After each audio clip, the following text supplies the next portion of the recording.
I'm so grateful for everybody that's made the efforts to join today.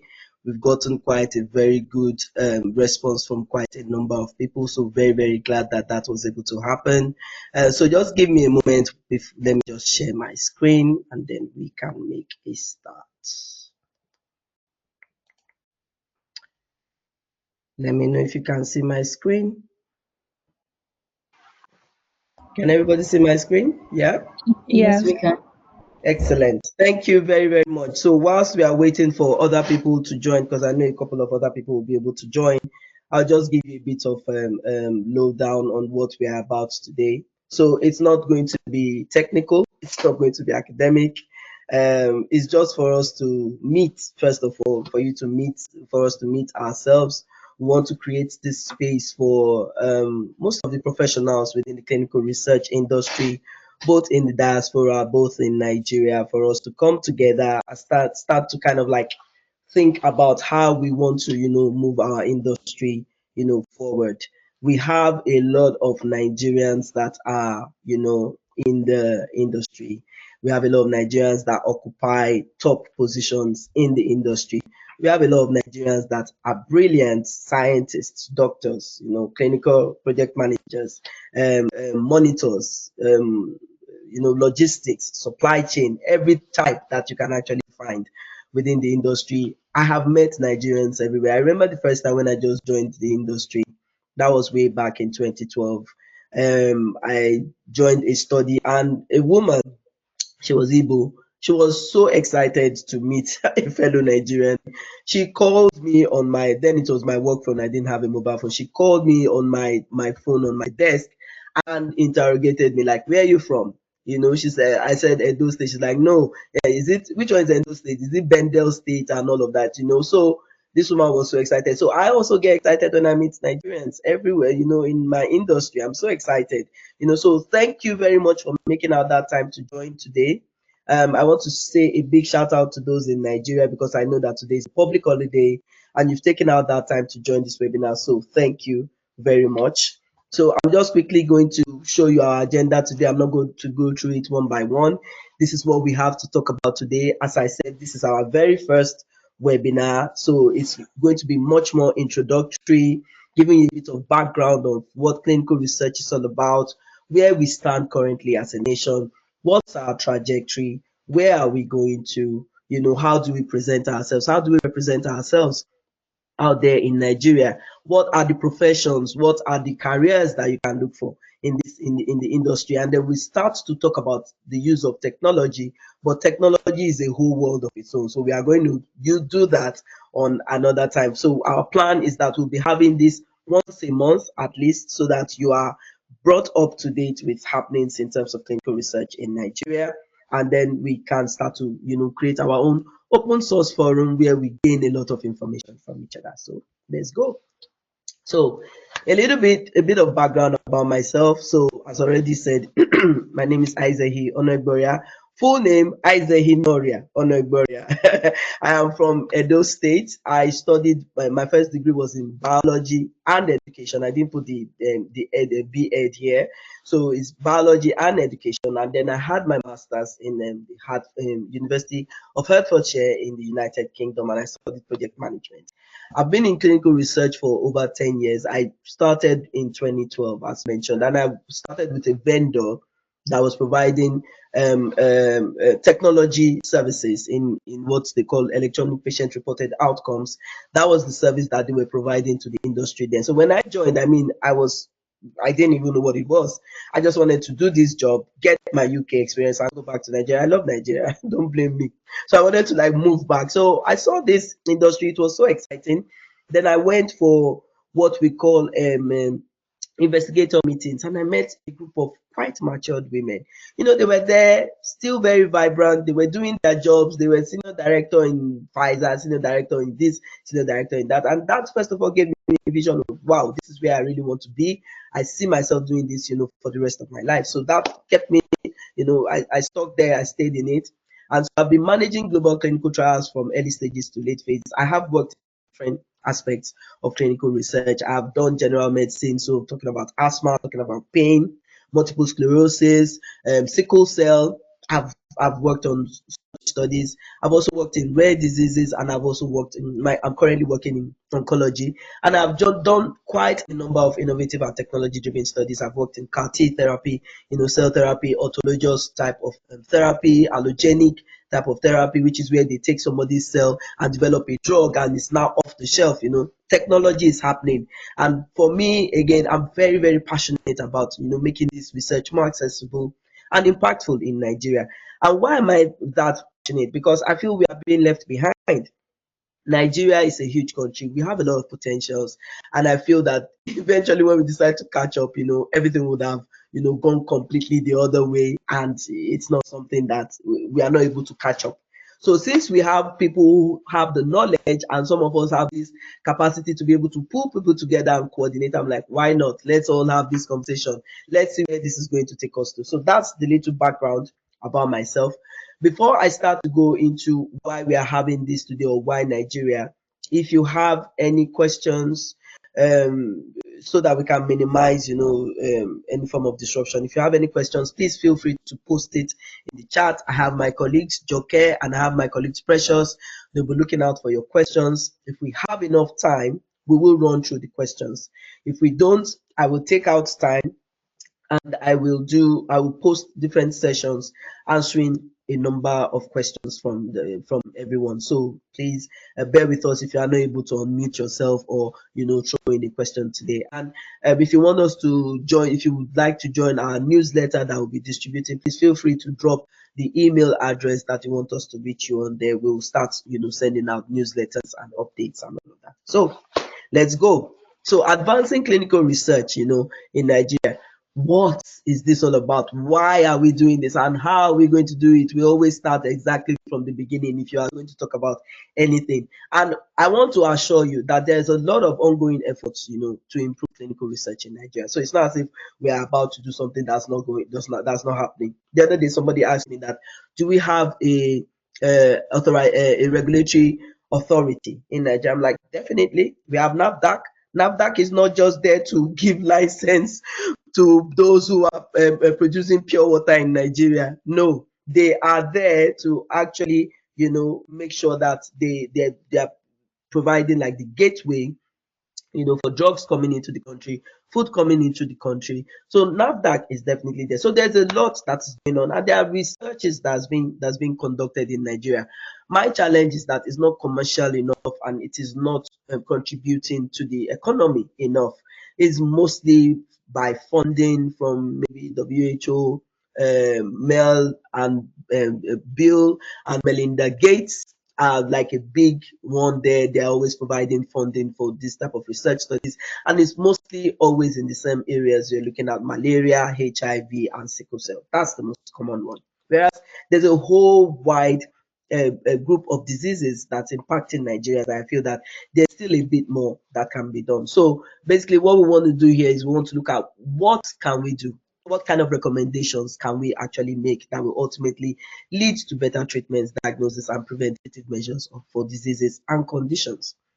Secondly, why do we want to do this? We want to help to strengthen Nigeria's R&D capabilities. I believe that we have that capability. It is there. We just need to tease it out. We need to fund it more. We need to shine more light on it. We need to talk about it some more. Yes, the government is doing whatever the government can do. We have a consumer type of behavior in Nigeria where we just take ready-made stuff and we run with it. But I believe that R&D capabilities is there. It's something that we can start to train ourselves to harness, to build upon. We can start talking about this right from when people are in university and colleges. If I knew about clinical research when I was in my younger days, I would have been focused on that and start thinking about going there. My dad used to say, "Oh, she's going to be a doctor." I'm like, I'm not going to be a doctor, because you see, the sight of blood, scares me. I can't do blood, and if you lose a patient, I'm going to cry till for weeks and be sad that I lost the patient. So kudos to all the doctors out there that are doing it, but it wasn't for me. I did not go there. I generally went to the Department of Biology and Education and continued with my life. Also, what we want to do is to improve patient health outcomes and economies. And what does that mean? Better treatment for patients means that better outcomes for them, and it's also better economics for them, because if a person is well enough, then can actually go there and start to live their life and continue their life. And we want to contribute to industry growth both in knowledge and resources. We have resources, as I already said, there's resources in the diaspora, there's resources locally. Imagine amalgamating together and expect see what kind of explosion that we are going to have. Then how are we going to do it? The power of data and technology. If you marry data and technology, they are the power couple of tomorrow. You cannot dispute that. Everybody's talking about artificial intelligence, AI, AI. How do you think AI came about? It's machine learning. Machine learning, you put a program in a group of data, and you program it and you say learn, trends there. And so, but we don't have data in Nigeria. As far as if we don't have it, it is sleeping somewhere. It's in some dark hole somewhere. So we just need somebody to go, hey, Nigeria data, wake up, get up, get up, get up, start running. You know what I mean? But I mean, that's what we want to look at. We want to look at using the power of data and technology. We want to talk about personalized medicine. And then we want to talk about, genomic research and precision medicine. Medicine that is tailored for us, not an afterthought. The quick thing to mention is that most of the protocols that are written for clinical trials today are written for the Caucasian population. It's by design. It's not deliberate. Because why? Clinical research and trials originated from that region. Documented clinical trials, really, because I would say that clinical trials, research or trials, it occurs in different facets. If you want to talk about if you do a Google search and say what is the history of clinical research, it will take you all the way back to the time of the Bible times, Mesopotamia, where Daniel was captured and he was in Babylon. And if you're a Christian, you know about the story of Daniel, where he told the king's slave that was looking after them that, look, give us vegetables, let us eat vegetables, we don't want meat.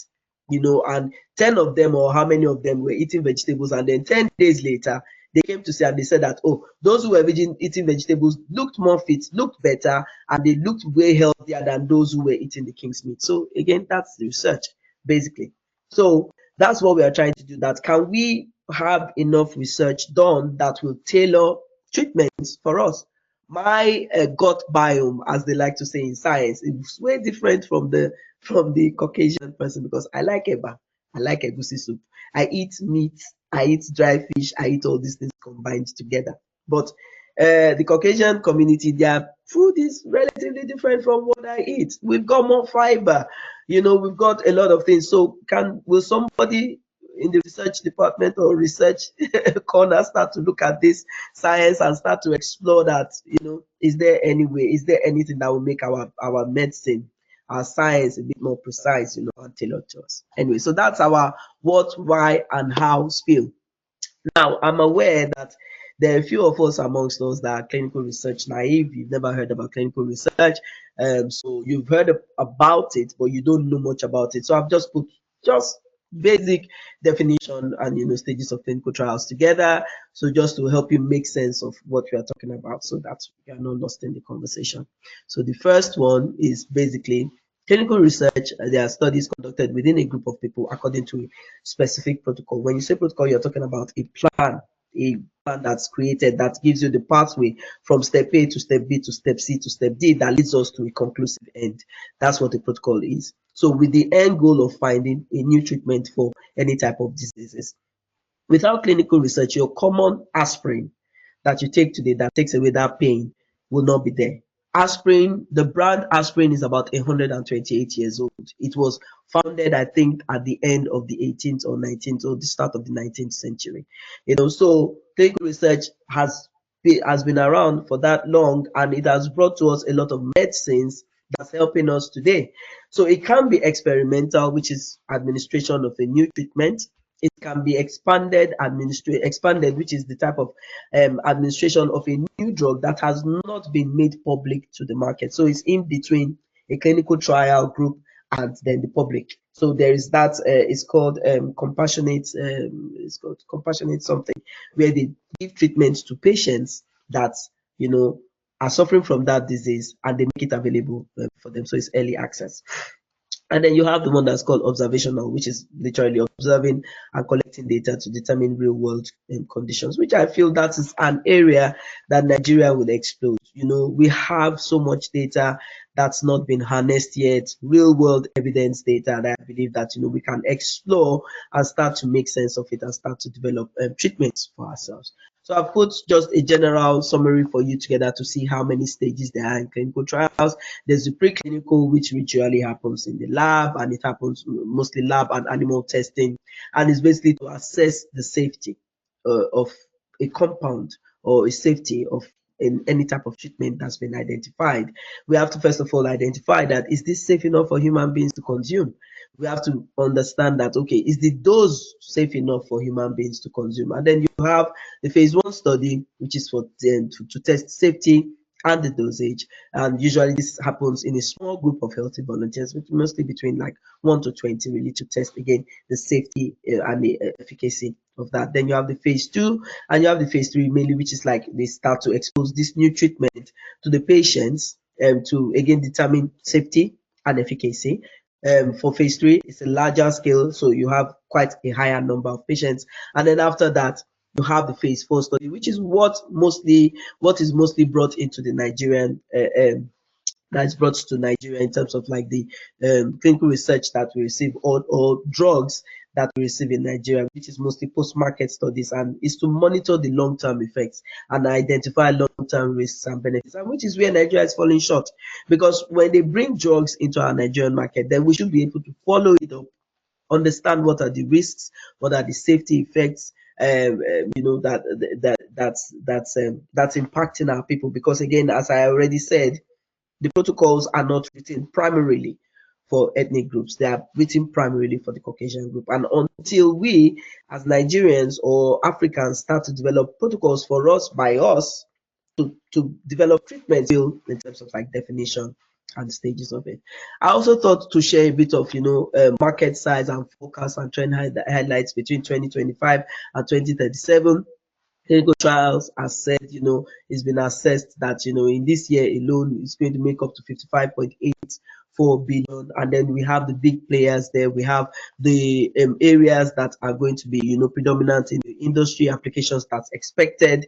Cardiology, oncology, dermatology, ophthalmology, autoimmune diseases. They are going to be high with the strong applications that's expected. You have the big players. You have the is it Novo Nordisk that made Monjaro and Eli Lilly? They are selling. These are like their superstar drugs that are out there that a lot of people are currently using.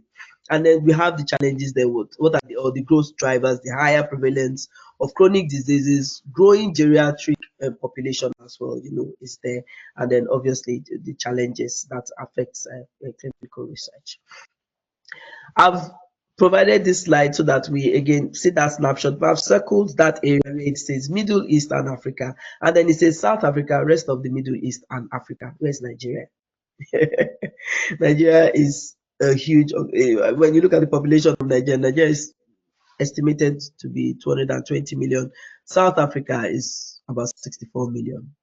So I would prefer North Africa, South Africa, Nigeria, and rest of Africa. I don't know what you would prefer, but for me, this is what I would like to see, because I feel that we are a strong player, but I also feel that our perception out there is something that we need to continue to work on. If you do a wide Google search on Nigeria, clinical research in Nigeria, you're not going to find a lot of things that will encourage you, except you continue to dig deeper. So hence why we thought let's have this conversation. Again, this is to give you additional information in terms of where African clinical trials, market is. If you look at the CAGR percentage, the previous slide we mentioned 55.8 billion. Here you can see that it's just 1.68 billion in 2032. So you can compare it, isn't it? We're not making a lot of money. We are not pushing this industry. I know. But if you look at where I circled white trends, you find that it's going to be predicated on investment by healthcare industry in R&D. So R&D is something that we need to start to drive. Clinical research is something that needs to be driven in Nigeria. I know when I say clinical research, a lot of people are thinking, oh, clinical trials only. It's not just clinical trials. There's a lot that that can be done. So that's a quick bit of information. Why not Nigeria? I know I've been campaigning about Nigeria. Before we can go forward, I have to sell Nigeria to you a little. I know that most of us that are here, we are Nigerians, but some of us don't feel very good about our country most times. There's so much hardship. There's a lot going on, bad government, corruption, all of that. But let me sell Nigeria to you just a little bit more, okay? So over 220 million people, we are the largest in Africa. We have the vast patient pool for research. As I said, they will come at some point because patient pool is going to dry globally. And everybody say, you know what, let's go to Africa, let's see what we can find there. So we need to be ready. We need to be prepared. We need to be able to give our own terms of what we want to do. I'll give you an example. In Japan, when the West started traveling to Japan to conduct trials there, Japan already had their own pharmaceutical industry, but obviously, for every pharmaceutical company or organization, they prefer a global presence. So they said, let's go to Japan. Japan said to them, for you to conduct trials in Japan, you must translate all the site documents to Japanese. Now, site documents in global trials are in English. Everybody that is in clinical research, they know that every site document, even if it's going to be translated, whatever is going to be submitted, most times they are in English. And Japan insisted that their protocol, every document that's going to be provided from the sponsor must be translated in Japanese. They said because this is the only way we can participate better. So for us, what are our terms? Have we figured it out at all? So we need to be prepared. And then we do have a high prevalence of infectious diseases that that will attract this. I've already talked about malaria, talked about HIV. We have other non-communicable diseases that are rising: diabetes, cancer, hypertension. It's all there. So we are a good place, and we believe that this industry is going to start to grow. As already mentioned, the percentage of earnings in terms of clinical research is not very high. So we do have the genetic diversity. It does make it a prime location for drug efficacy studies. So again, Nigeria should be considered. We've got over 40 medical schools and thousands of trained professionals, most migrating abroad, but most as well are also looking to work with, the industry in Nigeria. I have had, you see this conversation we're having now, I've been having this conversation with different sets of people. Different sets of people. I remember when I just came into industry, when I saw that Nigeria was not being listed in most of the trials I was working, I called a friend of mine, Dr. Mojit Mono. I don't know if he's on the call today. And I had this conversation with him. I said, do you know anything about clinical trials? And he was like, yes. He told me about it. And he told me something that stuck with me. He said, every doctor in Nigeria really wants to be involved in research. He said, but because early clinical research is not being brought into Nigeria, or Nigeria is not being included in it, it made it difficult for anybody to do anything, that they only bring phase 4 studies. And I was like, why would that happen? He said, have you heard about the Pfizer Trovan issue? I said, no. He said, okay, go and check it. And for me, I'm very grateful that he let me down gently, because I've spoken to a few other people as well. They're like, no, it's not going to work. Nigeria is to this, Nigeria is to that. But he said he believes that, it's something that we could do. We both agreed that it's quite a huge task to undertake. But as they say, if you want to eat an elephant, you start to eat it small bite, one bite at a time. So this is our first bite. Let's see how far we can bite it. So yes, so we have the capacity in Nigeria. We have the capacity in Nigerians that are in the diaspora, and if we amalgamate our capabilities together, I feel we can get somewhere. And yes, our economic investment. We've talked about this $15 billion industry by 2037. How much can we get out of it as Nigeria? So this is me marketing Nigeria to you. So the benefits of conducting clinical research in Nigeria, I'm not going to belabor it. I've said most of this based on the previous slides. One thing that I want to talk about is ensuring safety and effectiveness. I don't know if I mentioned this already. My dad, Mr. Philip, like I like to call him, he died from a serious adverse reaction from a drug. He had high blood pressure for a very long time. They call it, I think it's the hereditary type. Thank God I don't have it, but he had it and he managed it for a long time. I don't know if some of you know this drug called Lexotan. It was a hexagonal or type of drug, which was a pink drug. And most times in the evening, say, go and bring me my medicine. So for a long time he was on that drug, and then later on, obviously, when I grew up, left home, university, work, and everything, then he may have changed his drugs over the years. His blood pressure went unusually high, and a doctor that he had seen for a very long time, that he had always gone to, suggested that, you know what, there's a new drug. Let's see whether it will bring down your blood pressure just a bit. So yeah, he went, he took the drug. The very first day he took the drug around 9 o'clock, so that obviously he'll go and sleep. By 12 midnight, he was dead. His blood pressure crashed. He lost use of his organs and everything. I was there. I took him to the hospital. He died in my presence. So safety and effectiveness is something that we cannot push and drive enough in Nigeria. And the challenge is that we don't have this monitored enough. NAFDAC has just set up a medical safety app. And I found this out when I was doing my research for this webinar. And I saw that they posted a video on YouTube, and it's only gotten only 900 views and only one thumbs up. If you know about this medical safety app, maybe just drop it in the chat that you know about it, you've heard about it. Why is this not being, widely publicized to the public, for them to be aware that there's a safety app, that when you use a drug, you can report, if you are how you are feeling about the drug, because this is the data that the manufacturers of the drug will use to know whether is there something else that we can do? What's the safety issues that they are facing in, like, a population like ours? I've had a friend who's gone for a procedure she's gone for maybe twice or thrice in Poland. Then during COVID, she was like, you know what, I'll do it in Nigeria. Immediately she was anesthetized, she became very, very reactive. She did it first time. They said, okay, maybe it's something you ate, blah, blah, blah. Second time, the same thing. She just said, you know what, no need. She had to travel abroad again to do this. Did somebody document that? Did somebody report this back to the manufacturer? Was this reported? So these are the type of information, these are the type of steps that we believe we need to take.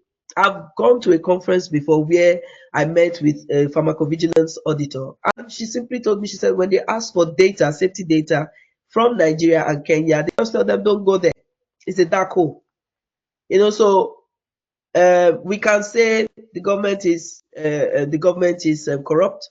We can say, oh, people are just completely useless, people don't do anything, whatever. But then it impacts people like yourself and myself. My dad died in 2001. The Pfizer Trovan thing happened in 1996. I think that was set up between 2000 and 2001. I can't remember clearly. And I'm not going to sit down and start to blame the system. For me, I want to see how we can do this so that the next person, is not impacted. So this is what we feel that, part of the benefits, of conducting clinical research in Nigeria, and why it matters. So we come to the challenges. As we all know, Nigeria is not a bed of roses. You don't stroll. Nigeria is not a stroll in the park anyway. But clinical trials itself, conducting clinical trials globally has its own dark past and dark history, that's kind of like tainted it for a lot of people. If you talk about clinical trials, even in the African American community, they will also come back to you and say, you know what, they experimented on us, they ruined our lives and all of that. And I've just put a couple of examples here. The first one that I showed is the Jewish victims of the Nazi concentration camp. Even Bayer was caught in this way, because if you go and read a bit of the history, Joker, if you can find that, and maybe drop a link in the chat so that people who don't know about this can get that information. It was said that Bayer set up a camp right in one of these Auschwitz. I don't know whether it's the one in the Auschwitz or the one in the Dachau. They set up this camp there, and they were using the prisoners for experimentation. And then the Tuskegee syphilis, trial, whereby they told a couple of black men got a group of black men in America, I think maybe about 600 of them also, and they said, okay, you know what, we are going to treat you for syphilis, but we are going to split you into two groups. One for a placebo group. Placebo is where they are not being administered the treatment, and then one will be administered the treatment. The treatment was meant to run for the trial was meant to run for just about 6 months. I think it extended for up to 4 or 5 years or more, if I'm not mistaken. And then obviously we had the saga of the thalidomide case, which was a drug that was developed by a company in Germany called, I think, Chemi Gonadel or something like that. They said that it was a drug that was meant to help with morning sickness, uh, and all of that. And a lot of pregnant women took this, medicine, and as a result of that, they had children that that were deformed, and they had the impaired, in their sight, and so many things like that. So the initial dark past unethical practices, of clinical trials led to a lot of skepticism amongst people. And so when you say participate in clinical trials, people struggle with that effect. Then bringing it to Nigeria, we have our own, factors that tend to kind of like affect us, that challenge us. We have our religion, we have, the traditional medicine. If you are going to participate in clinical trials, you say, okay, let's take your blood sample, let's take this, let's take that. And then you say, they want to use your blood for juju, and they'll use your blood for money medicine. Or, those of us that are Christians or those of us that are Muslims, there's some that are quite extremist about, taking drugs and things like that. And then, of course, the main thing that underpins all of this is fear. I've had a conversation with a young man some time ago, and he's really into this conspiracy theory, and he was like really going on about it, that the data they use, it does not match us. And I asked him one question. I said, would you participate in clinical trials? He said, why will I do that? I said, well, so you don't blame the person that's trying to produce the drug when they don't have data on us. There's a lot of campaign about prostate cancer, for men, saying that, go and get yourself tested, go and get yourself tested and everything. So you see, this whole fear kind of like incapacitates us, and it drives that resistance amongst a lot of patients in Nigeria. Then the big one, I don't need to say anything about this. We all know our economical challenges, corruption, our leaders that are shuffling, taking all our money and destroying our healthcare system, socioeconomic barriers, it's all there, systemic failures, healthcare access challenges, it does limit participation. So I will not go too much into this. This is something we all know, but we are all working around this. So, but like I said, for us to make this work, I'll have to sell Nigeria to you a little. I'll have to sell Nigeria to you a bit more, particularly to those of us who have lost faith, in our system, so to speak. Last year, uh, I really don't do social media like that. But for the purpose of this, I said, you know what, let's go do what we can do in our own little corner. Let's contribute to what we can do. Last year, I attended an event and I met a senior vice president of a very big pharmaceutical company, global pharmaceutical company, and he's Nigerian, an Igbo man. I went and introduced myself as per Niger, how you did, sir, blah, blah, blah. And I told him, gave him my spiel that I have a company in Nigeria, we're a contract research organization, and this is what we are into. And he looked at me and he shook his head. He was like, wow, you went to set up a company in Nigeria? I said, yes, I mean, I believe in Nigeria. He said, and he told me, he said, we have a map in our company of red zones and countries you should go to. He said, we will never go to Nigeria. I said, why? He said, oh, did you not hear about the Pfizer Trovan case? I said, yeah, but that's like almost 20 years ago. And he said, yes. He said, those doctors, they should have known what they were doing. They should have required for informed consent. I'm like, well, I was thinking in my mind, I didn't say that to him anyway. I was thinking in my mind, I said, well, if we are going to hold this over Nigeria for the rest of Nigeria's lifetime, then why is it that when you want to conduct clinical trials in Europe, everybody wants Germany?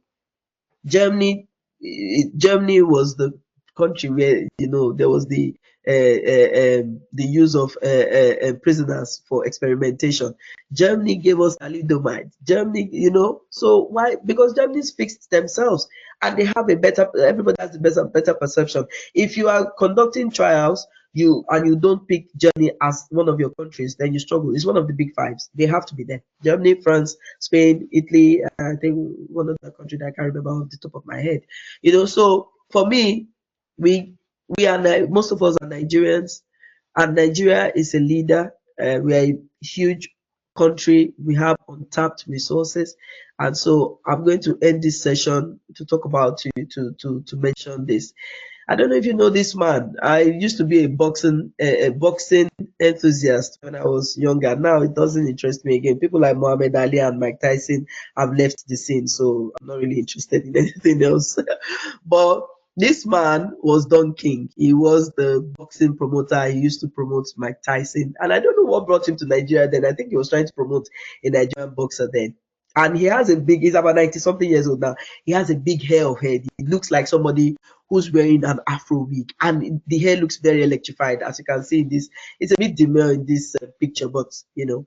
And he came to Nigeria then, and he almost lost his mind.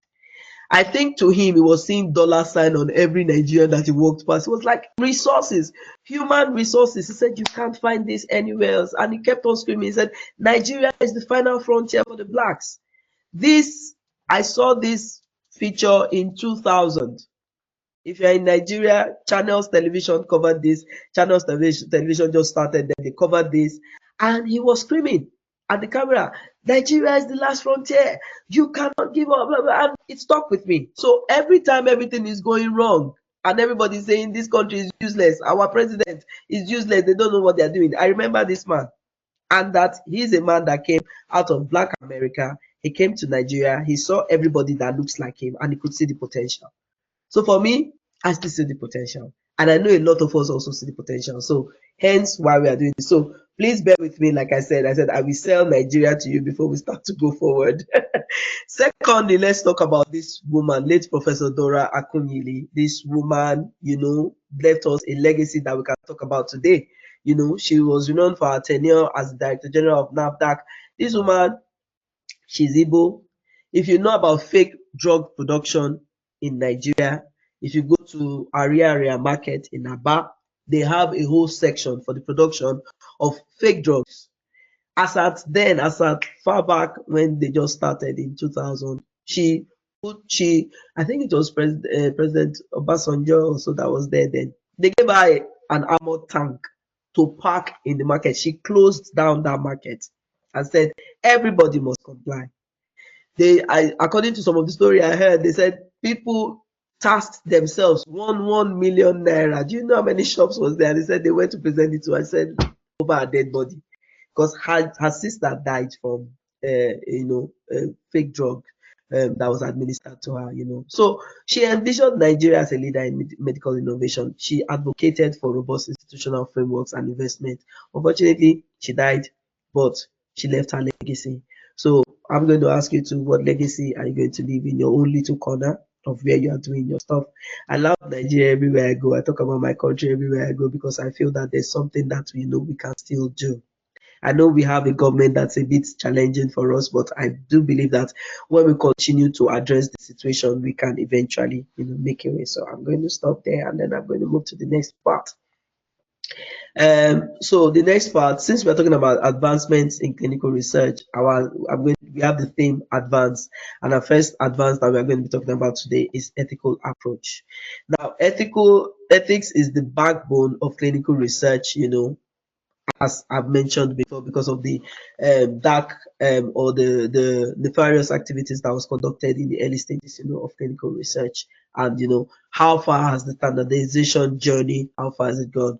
The Nuremberg trials was set up, because of the findings that was made because of the patients or the prisoners that were used for experimentation during the Nazi war. So the Nuremberg trials was conducted, and as a result of that, the Nuremberg Code came up. Every doctor, every health practitioner, they know about the Nuremberg Code, where it says that you should put the patient's safety first. Patient's well-being is the most important thing, first. So a lot of countries all over the world started practicing safety according to what they know, But then safety in Japan, safety in Nigeria, two different things entirely, So then with the Declaration of Helsinki, came about again, which was a focus on again human subject protections, So that was also done. And then we come to the International Council for Harmonization of Technical Requirements, for pharmaceuticals, which is a case of harmonizing all of the procedures, because you now found that procedures was going on in America, it was going on in Europe, it was going on in the UK, it was going on in Asia, and everybody was just conducting their own clinical research. Whereas medicine and treatment is meant to be global. Hence, the harmonization of this, was done. Joke, please drop some links in the chat so that people can refer to that if they need additional information on this. And the harmonization obviously led to these agencies that were developed. So you have the Food Drug Agency in America, you have the European Medicine Agency in Europe, you have the MHRA for the UK, you have NAFDAC, we have our own National Health Research Ethics Committee. So all of these are founded on the standardization, process that traveled, from the start.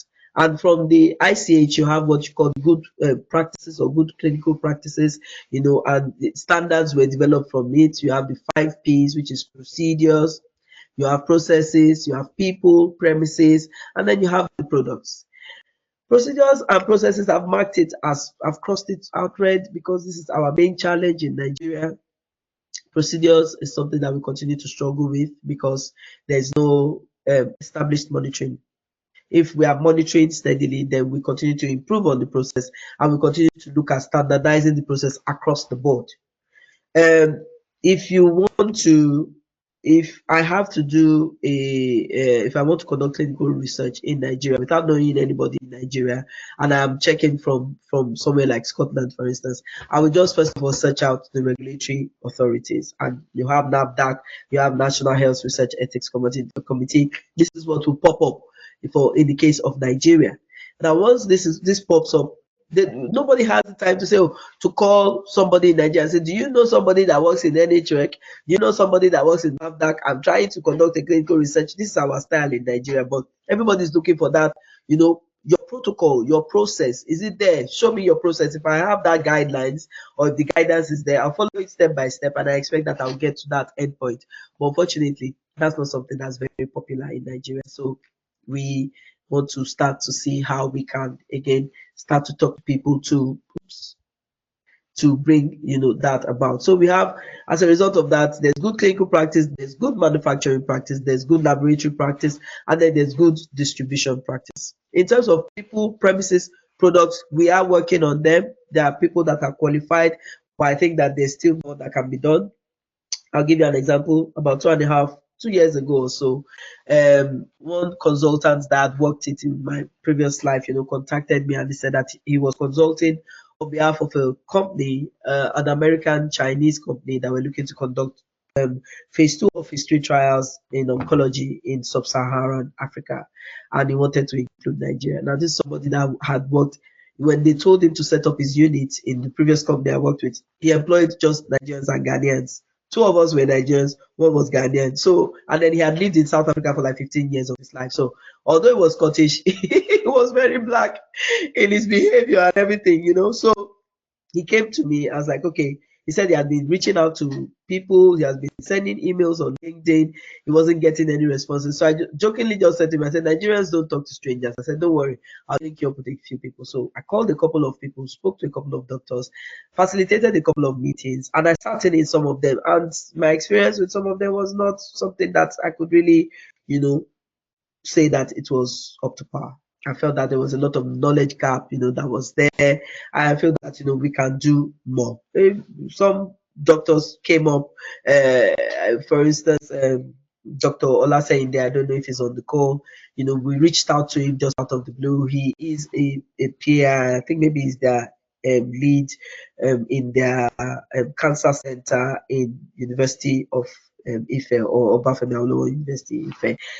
I'm not sure, maybe his position has changed, but he came on very professional, very experienced in clinical trials. The conversation was brilliant. I contacted some other doctors as well in Luth, in Lagos. It was brilliant. We had very good conversation. But the fact was that gap was there. And this is one of the reasons why I was like, we need to standardize our process across the board, trainings, investment in research, and to make sure that our people are well educated, and they are also the learning curve is not too steep for them.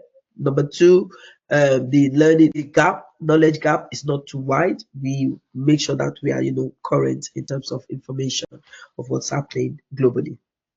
Now, GCP standards, as I've already mentioned, standards across the board is global. We have GCP principles. They are edged in human subject protection, data integrity, which is one of the most important things.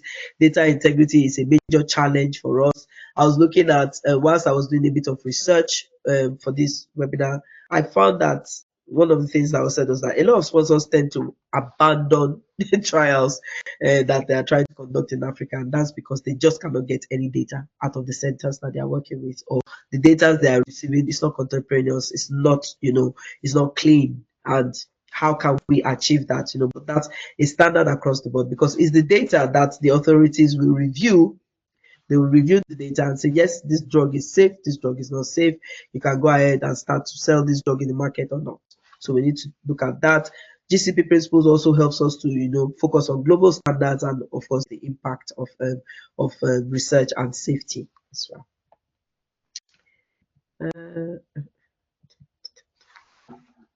Okay, my slide seems to be stopping.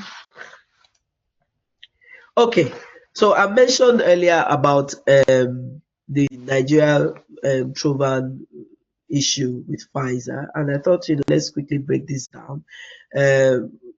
First of all, there was a meningitis outbreak in Kano in Nigeria. This was in 1996. Pfizer had a drug then that they were testing, and yes, it was good. They had patients and all of that. So it was conducted, and they went to Kano for this trial. There were a lot of ethical concerns about this. Main issue was that there was lack of proper informed consent.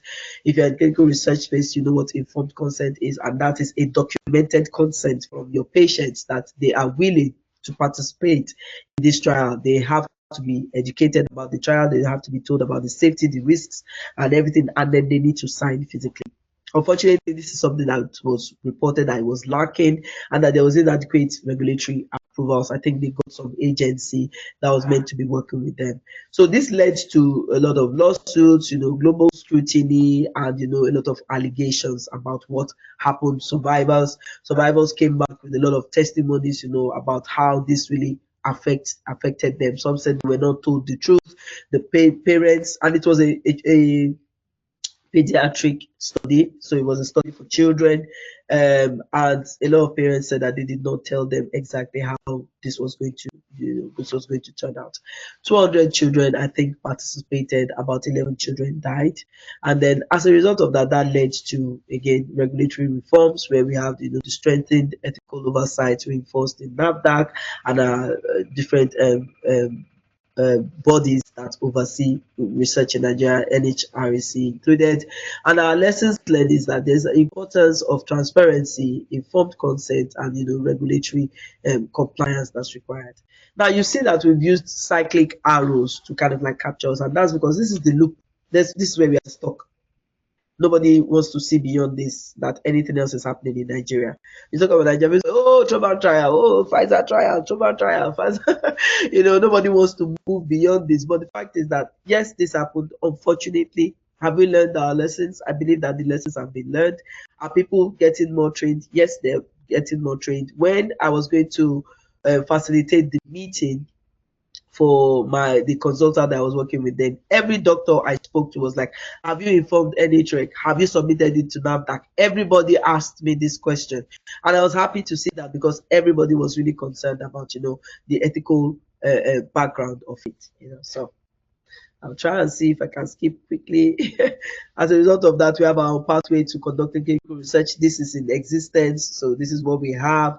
They go through the process of NAFDAC, or you go through the National Health Research Ethics Committee. It depends on the type of trial that you are running. So what is working? A lot of our processes have been updated.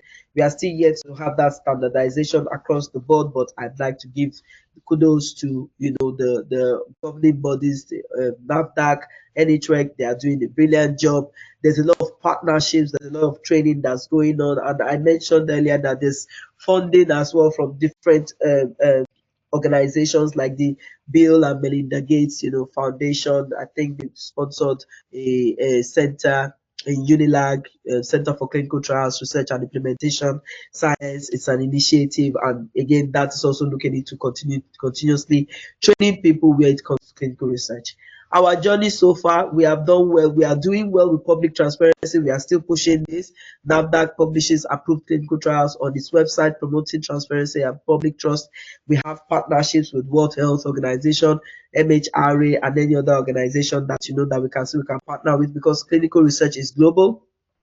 Our processes are beginning to be streamlined. Like I said, NAFDAC has an app that that collects medical safety. So again, you can do a wide search to see that. And then there's a lot of capacity building that's ongoing, but again, we do need to continue to assess ourselves.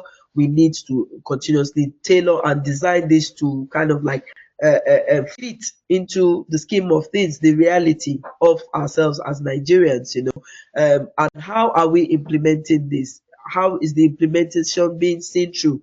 How is the execution being done? Are we using the capable people? Are we using people, professionals that are capable? And then monitoring. That's the major challenge.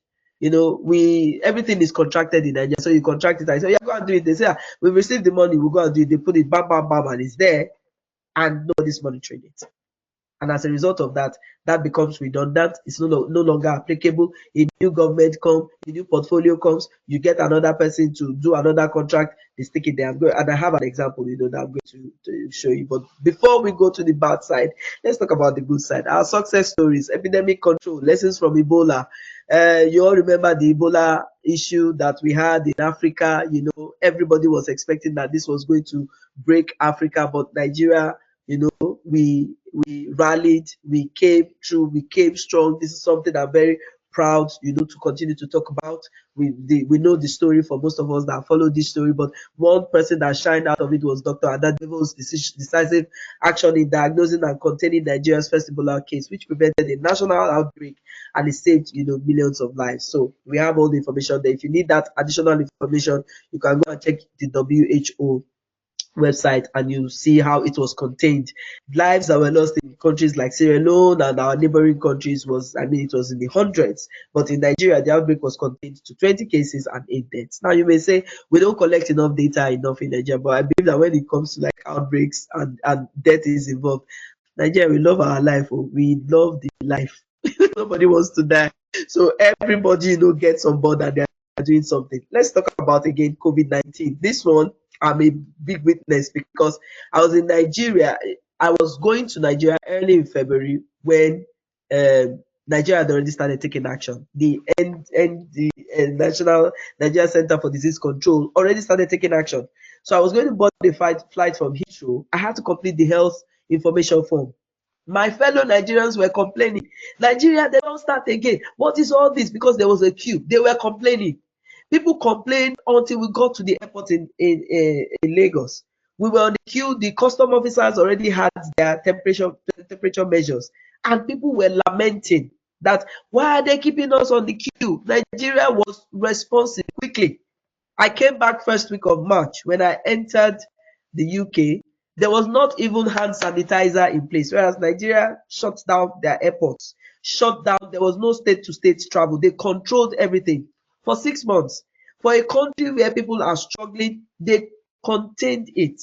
So if you want to compare the measure of how many people died in Nigeria versus how many people died globally, I remember that Melinda Gates published, she said, I see dead bodies in Africa. I see, as if it was the end. This guy, Trevor Noah, this comedian, he talked about it. He laughed at the West about it. So for this, we continue to check out what we've done, our swift action in certain areas. We need to laud it. We need to be proud of our, what we have done. The one that is not acceptable. I've been watching this space. Who knows National Health Research Ethics Committee? Who knows anybody there? If you know them, please drop their name in the chat for me. I will call them personally and beg them that please take it down. In fact, I'm going to start a hashtag take it down on Twitter. If I can, I will do this, because I've been watching this link for 2 years. This is a draft of our guidance. If you go into National Health Research Ethics.net, it says our guidance. If you click on it, this is meant to be our protocol. It's a verbatim copy of the HRA, NHS's guidance. They didn't even take time to delete the NHS there, and then they put not for circulation, and then somebody published it. It is completely unacceptable. Now, I don't know whether there's another website for NHREC. If there's another website for NHREC, I can still access this. I still accessed it yesterday. Joke, please drop a link in the chat so that people can actually access this. If you know anybody, if you know their Oga, please send me their number or send them my contact so that I can reach out to them. Take it down. It is extremely embarrassing that this is happening to us, because why would you do this? Why would you publish a guidance for another country and you did not even tailor it to a country? So please, it's one of the horrible things that we tend to find. But I'm watching this and I'm watching this space, and I'm going to keep shouting at the top of my lungs. If you know anybody that is in any track, please tell them. And then I saw a publication that federal government launches NHREC e-portal to accelerate health research in Nigeria 6 months ago, and I'm like, So I went back again yesterday. I checked it. Nada. It is still there. That guidance is still there.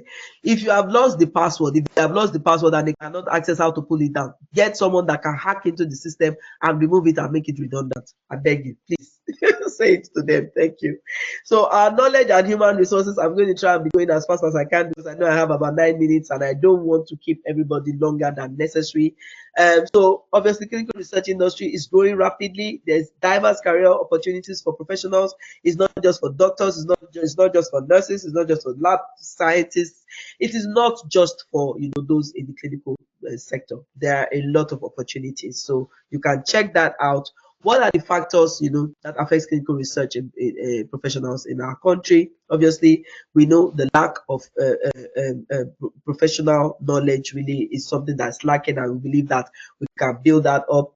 I'm sure most of you have heard about the story that the American government is now going to be withdrawing USAIDs, and that's because most of these funds, some of the research that's happening in Africa and in Nigeria. A lot of our doctors have emigrated, to better places, and it's not just a Nigerian thing. If you come to the UK junior doctors are also going to New Zealand. So I don't know who's going to remain where, but there's a lot that's going on. Big thing, data gaps. The big pharmaceuticals, most of them left Nigeria last year. Diversity, equity, and inclusion is a major problem. FDA was going to include it in their guidance previously, but with the new policies that's being done by the current government, I don't know if that is something that's still going to happen. But these are factors that are affecting clinical research, professionals that may impact us in Nigeria.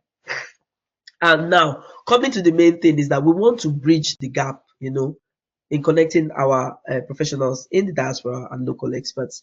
And that's one of the things that this webinar is going to be for us to have an open source of communication.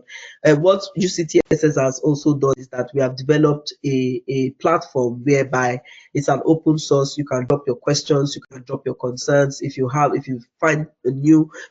some kind of new information that's not been published out there, please send it to us. We are happy to continue to drive this area to provide additional information for everyone, and from time to time we bring those in the diaspora and those from that are based in Nigeria. We bring everybody together and we begin to share ideas. Trust me, if we were all in the same room right now, I would have probably given everybody some sticker pads or notes and say, you know what, let's get a clear white canvas. Everybody stick your ideas there, suggestions and everything, and that's something that I believe you can do. So if in doing this capacity building, we'll be able to do capacity building and career growth. We'll be able to get a lot of collaboration and get funding. Regulatory and ethical differences, we'll be able to share ideas. Our technology infrastructure, which is actually the main thing, we'll be able to share our experiences and look at how to start to develop that. I will quickly skip this because again, we need the right roles, the skill set and people, and this ties into what I just said. So I'm trying to move forward quickly. There's a lot of career pathways that can be explored. We will take this as a subject on its own, and we'll have another webinar on another day that we can delve deeper into this. But there are different categories. You have the trial management, data management, statistics, laboratory, logistics. And like I said, it's a huge industry, and I believe that we need to start to share this information. Let me just quickly jump back to the slides that I skipped.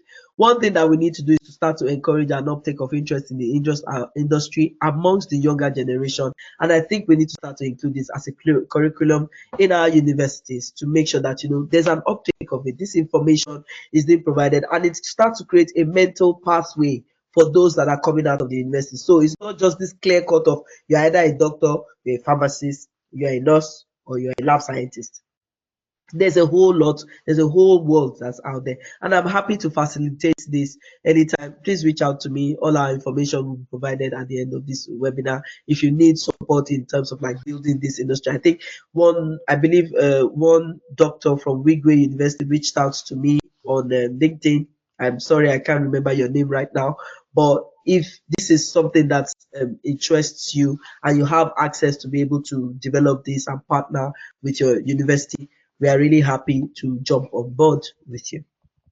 So quickly skip to the leveraging the use of technology, and this is my last slide. The advantage of technology we cannot talk about it enough. And so this is just a start. Our next webinar, we are going to be talking about the marriage between data and technology and how we can actually utilize this and leverage upon it for us to build our industry in Nigeria. I believe that Nigeria is we have a very strong vantage position right now because we have data that is going to help us to generate real world evidence. Our research is going to build on real world evidence. It's not a created environment. It's going to be the real environment because we have untouched data. So technology plays a crucial role, in collaboration, streamlined communication, and seamless operations in advancing clinical research. Currently, what we have done at UCTSS, we have developed a dashboard that we want to use to be able to conduct clinical research in Nigeria. So if you are currently conducting clinical research, please happy to partner with you. We want to work with hospitals. We want to work with the government. We want to work with you, even if you are just a doctor who's looking to conduct like an investigator-led research. Happy to get involved with you on that, and we'll be able to share all that information at our next webinar. At the start of the webinar, I talked about AI and machine learning in clinical trials and what it can deliver to us. And then most of us we have these wearable devices that we wear, and we count our steps. How does that factor in? How can that help us? In research in Nigeria. How can we use telemedicine? Remote trial management, you can conduct trials in even remote areas in Nigeria without being there physically. How can we manage that? And then how can we talk about patient recruitment and and retention? So it's something that I believe that we can really work on. Just to quickly mention one more thing, India has developed a multi-billion-dollar clinical research industry.